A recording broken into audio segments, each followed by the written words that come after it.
প্রথমে কড়াইতে আমি তেল দিয়ে দিয়েছি, তারপরে দিলাম শুকনো লঙ্কা, এরপরে দিচ্ছি জিরে,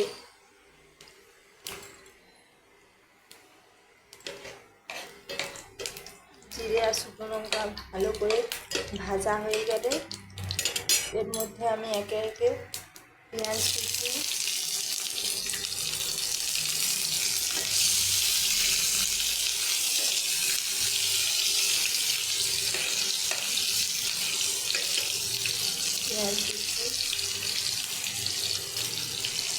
রসুন কুচনো, রসুন আর কাঁচা লঙ্কা কুচনো দিয়ে দিলাম। এবারে ভালো করে নাড়াচাড়া করে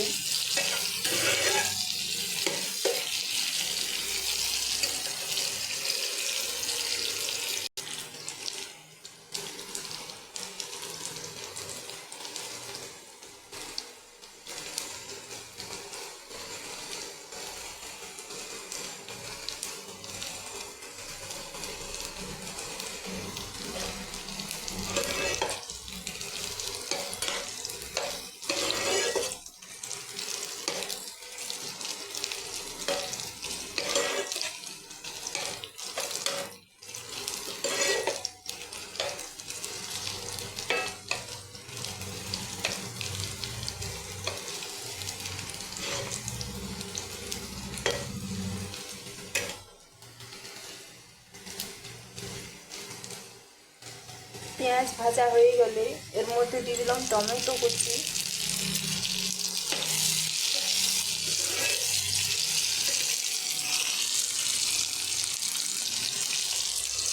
সামান্য একটু লবণ দিয়ে আমি সব কিছু আরেকবার ভেজে নেব ভালো করে।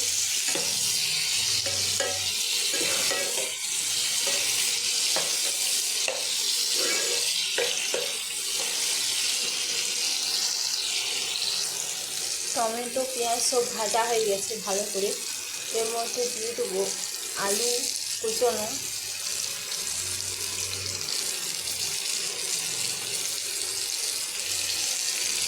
আর করলা, সমস্ত কিছু দিয়ে আমি অনেকভাবে ভালো করে নাড়াচাড়া করে দিলাম।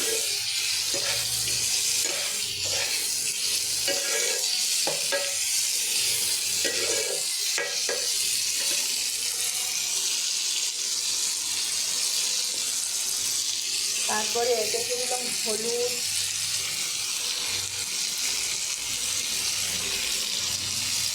কাশ্মীরি লঙ্কা গুঁড়ো,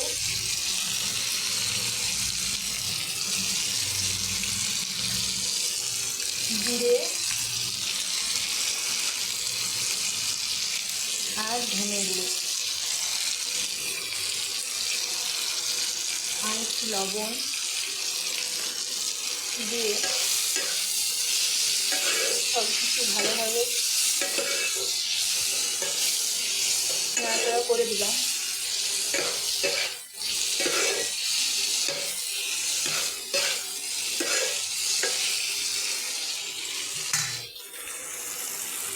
সমস্ত কিছু দিয়ে একটু জল দিয়ে আমি করলা আলুটা সিদ্ধ করে নেব।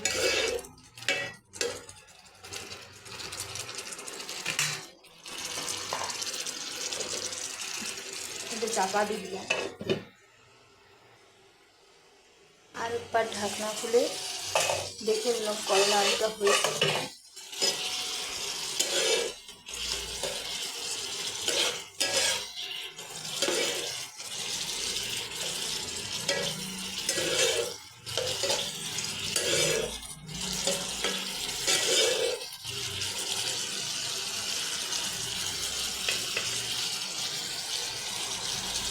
এখনও হয়নি, আর একটু সিদ্ধ হবে, তাই আমি আর একটু সিদ্ধ করতে দিচ্ছি।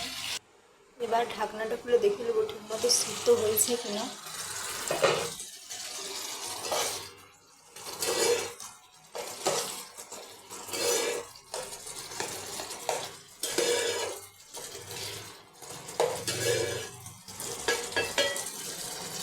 আলু কড়াইটা ভালোভাবে সিদ্ধ হয়ে গেছে। এই হলো আজকে রেসিপি।